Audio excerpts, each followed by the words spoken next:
I would suspect that many people don't make any connection between work and spirituality. And the reason for that is because of the culture in which we live, which has very little to do with the things of God.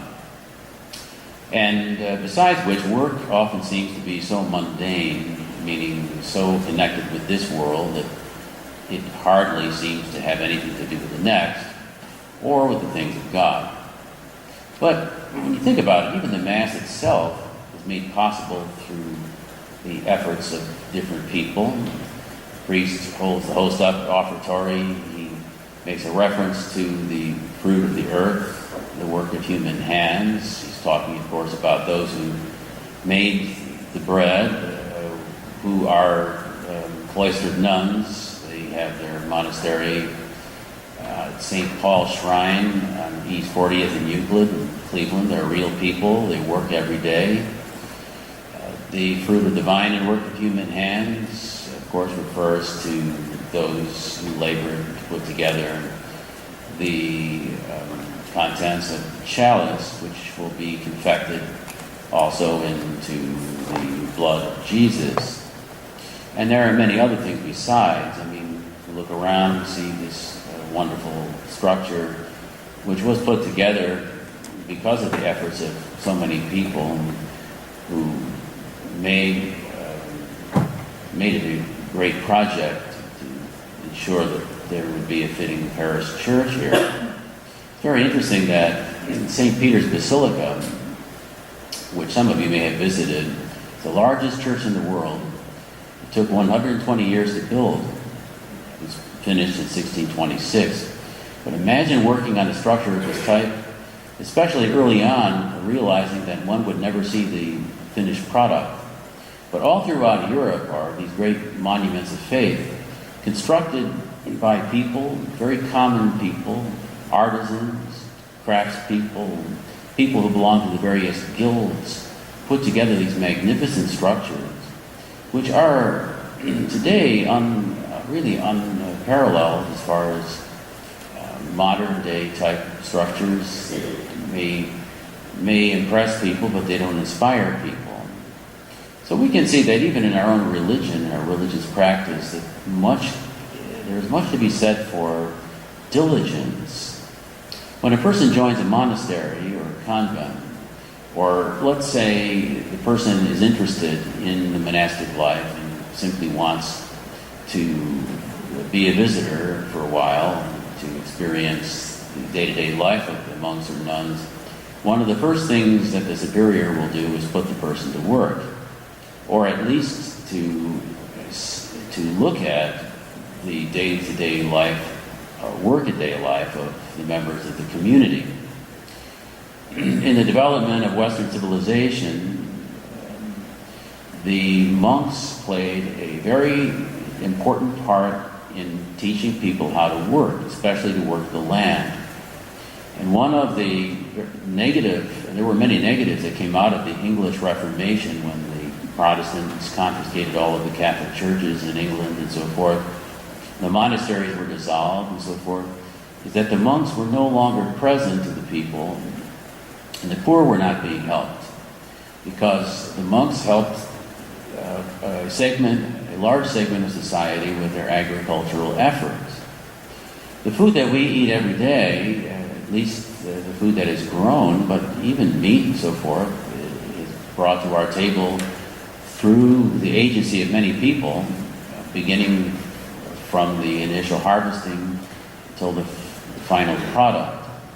Work, or the results of work, are all around us, and we have to think about this. Now, how does this connect to spirituality?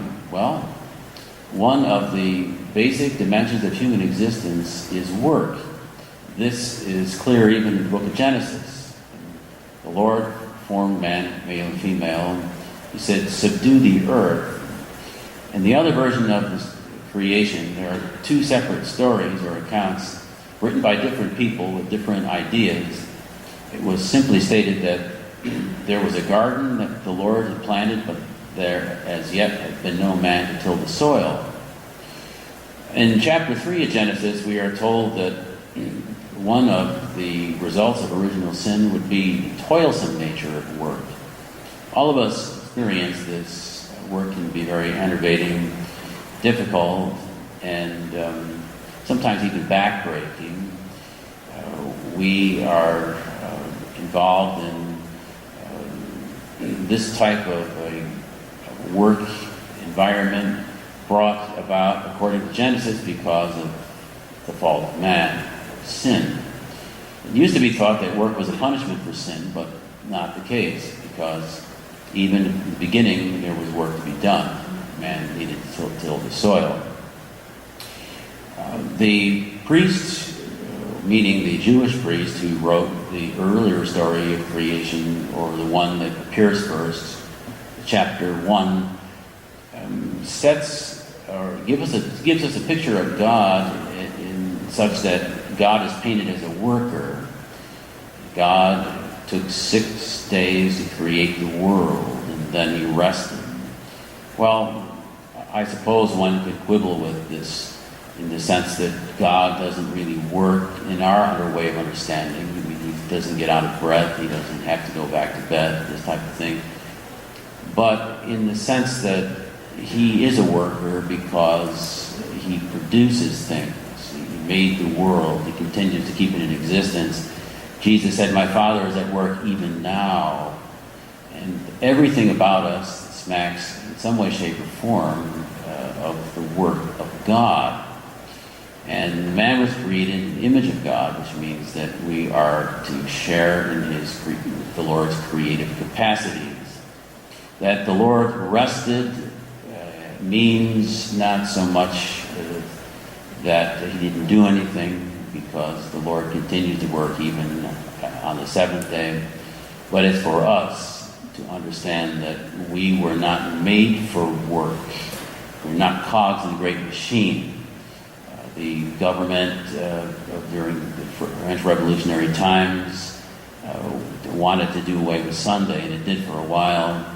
And the communists and other utopian totalitarians wanted to strip the calendar of the 7-day week, taking out the day of rest for Sunday. We need Sunday. We need day of rest. We need proper balance, work, prayer, recreation, and service, all of these things. Sometimes people let their lives go out of balance.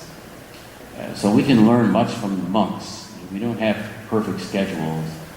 We have to be flexible enough, but we need a balance. In that respect, work helps people. A person who has nothing to do generally is a person who opens the door up to other problems. Various neuroses are connected with the lack of work.